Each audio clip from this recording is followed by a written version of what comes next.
안녕하십니까?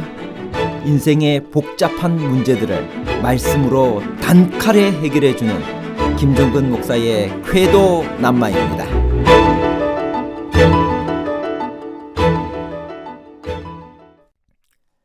바울이 여러 비난이나 핍박을 당해도 낙심하지 않은 것은 단지 눈앞에 보이는 것만을 바라보았기 때문이었나요? 아니면 보이지 않는 것은 영원한 것을 바랐기 때문인가요?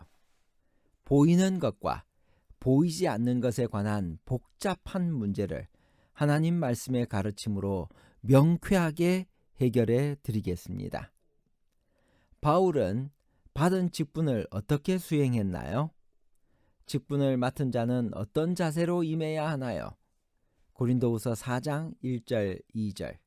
그러므로 우리가 이 직분을 받아 긍휼하심을 입은 대로 낙심하지 아니하고 이에 숨은 부끄러움의 일을 버리고 속임으로 행하지 아니하며 하나님의 말씀을 혼잡하게 하지 아니하고 오직 진리를 나타내므로 하나님 앞에서 각 사람의 양심에 대하여 스스로 추천하노라.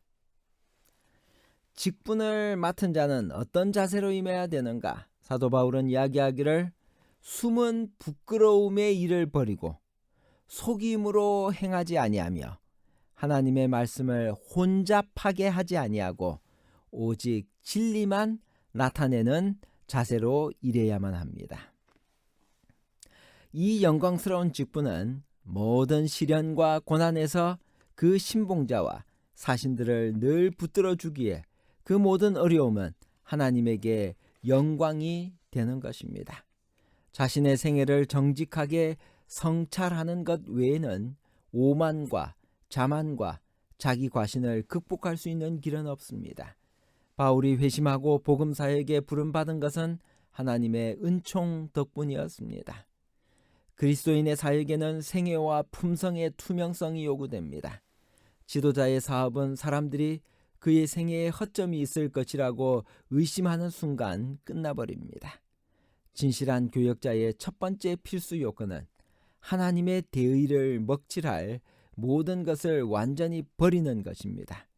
참된 종교는 어둠이 아니라 빛의 길인데 이는 모든 행위뿐 아니라 그 행위를 유발한 동기까지도 관련되기 때문입니다. 마지막이 가까워올수록 하나님의 말씀을 혼잡하게 해서 성도들을 미혹하는 사람이 많이 생겨날 것입니다. 어떤 유형들이 있나요? 고린도후서 4장 2절. 이에 숨은 부끄러움의 일을 버리고 속임으로 행하지 아니하며 하나님의 말씀을 혼잡하게 하지 아니하고 오직 진리를 나타내므로 하나님 앞에서 각 사람의 양심에 대하여 스스로 추천하노라. 여기서 혼잡하게 하다라는 헬라어는 불순물을 섞는 행위를 말합니다. 하나님의 말씀을 혼잡하게 하는 것에는 개인의 견해를 성경의 지지를 받고 있는 것처럼 전하는 행위입니다. 본문의 문맥을 무시하고 마음대로 해석하는 행위입니다. 하나님의 분명한 말씀을 인간의 전통이나 이론으로 대체하는 행위입니다. 성경의 문자적 가르침을 신비하게 혹은 상징적으로 해석하여 그 교훈의 생명력을 무효화하는 행위입니다. 진리와 오류를 혼합하여 제시하는 행위 등입니다. 바울은 진리를 혼잡케 하지 않으면서 온전한 진리를 선포했습니다. 이 세상 신은 누구이며 그가 하는 일은 무엇인가요? 우리는 그의 손에서 벗어나 있나요? 고린도후서 4장 4절. 그 중에 이 세상의 신이 믿지 아니하는 자들의 마음을 혼미하게 하여 그리스도의 영광의 복음의 광채가 비치지 못하게 함이니 그리스도는 하나님의 형상이니라. 이 세상 신은 성경에서 공중의 권세 잡은 자, 어두움의 세상 주관자, 이 세상의 임금으로 표현되는 사탄을 말합니다. 이 세상 신이라고 말한 것은 사탄 자신이 이 세상의 신이라고 주장하기 때문이며 실제로 믿지 않는 자들과 세속적 권세들에 보이지 않는 지배자이기 때문입니다. 요한일서 5장 19절. 또 아는 것은 우리는 하나님께 속하고 온 세상은 악한 자 안에 처한 것이며. 바울이 고난과 반대 중에서도 낙심하지 아니한 이유는 무엇일까요? 고린도후서 4장 1절, 5절, 10절을 읽겠습니다. 그러므로 우리가 이 직분을 받아 긍휼하심을 입은 대로 낙심하지 아니하고 우리는 우리를 전파하는 것이 아니라 오직 그리스도 예수의 주 되신 것과 또 예수를 위하여 우리가 너희의 종된 것을 전파함이라. 우리가 항상 예수의 죽음을 몸에 짊어지면 예수의 생명이 또한 우리 몸에 나타나게 하려 함이라. 고린도후서 4장 16절에서 18절. 그러므로 우리가 낙심하지 아니하노니 우리의 겉사람은 낡아지나 우리의 속사람은 날로 새로워지도다. 우리가 잠시 받는 환난에 경한 것이 지극히 크고 영원한 영광에 중한 것을 우리에게 이루게 함이니 우리가 주목하는 것은 보이는 것이 아니요 보이지 않는 것이니 보이는 것은 잠깐이요 보이지 않는 것은 영원함이라. 우리가 낙심하지 말아야 될 이유 5가지를 고린도후서 4장에서는 설명하고 있습니다. 첫 번째, 우리가 아니라 오직 그리스도만 전파하기 때문입니다.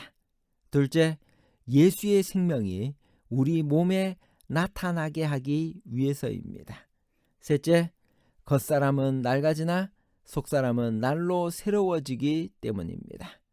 넷째, 잠시 받는 환난이 영원한 영광을 이루게 하기 때문입니다. 다섯째, 보이지 않는 영원한 것을 바라보기 때문입니다. 우리도 같은 은혜를 받았기 때문에 낙심에서 벗어날 수 있습니다. 우리가 전파하는 것은 우리가 아니라 무엇인가요? 자주 우리 자신을 전파할 때가 있습니다. 어떤 경우에 그런 경우가 있나요? 고린도후서 4장 5절. 우리는 우리를 전파하는 것이 아니라 오직 그리스도 예수의 주 되신 것과 또 예수를 위하여 우리가 너희의 종된 것을 전파함이라. 어떻게 해야 우리 속사람이 날로 새로워질 수 있나요? 고린도후서 4장 16절. 그러므로 우리가 낙심하지 아니하노니 우리의 겉사람은 낡아지나 우리의 속사람은 날로 새로워지도다. 겉사람은 사람의 몸, 생명이 소모되면서 쇠하기 마련인 가시적인 외면적인 부분을 이야기합니다. 여기서 속사람은 하나님의 영으로 말미암아 날마다 새로워지는 거듭난 영적 본성을 가리킵니다. 새롭게 되는 과정은 끊임없이 계속되면서 사람이 하나님께 연합되도록 유지해 줍니다. 바울은 이렇게 새롭게 됨에 관해 계속 언급하며 말합니다.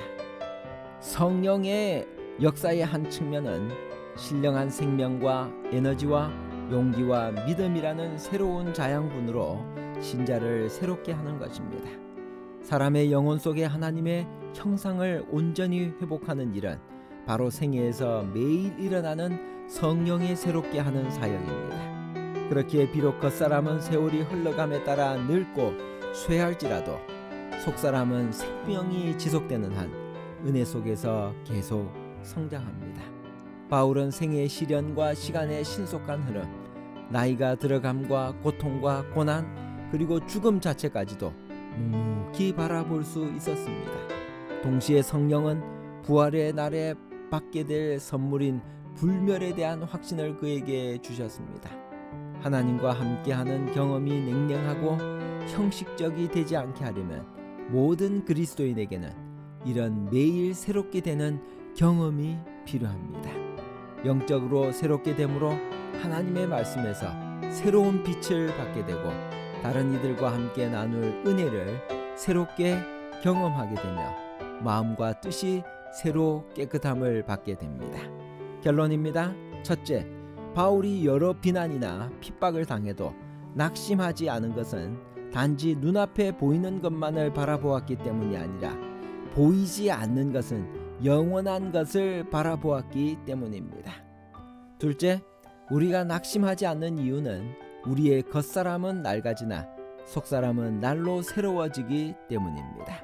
셋째, 우리가 낙심하지 않는 이유는 잠시 받는 환난이 영원한 영광을 이루게 하기 때문입니다.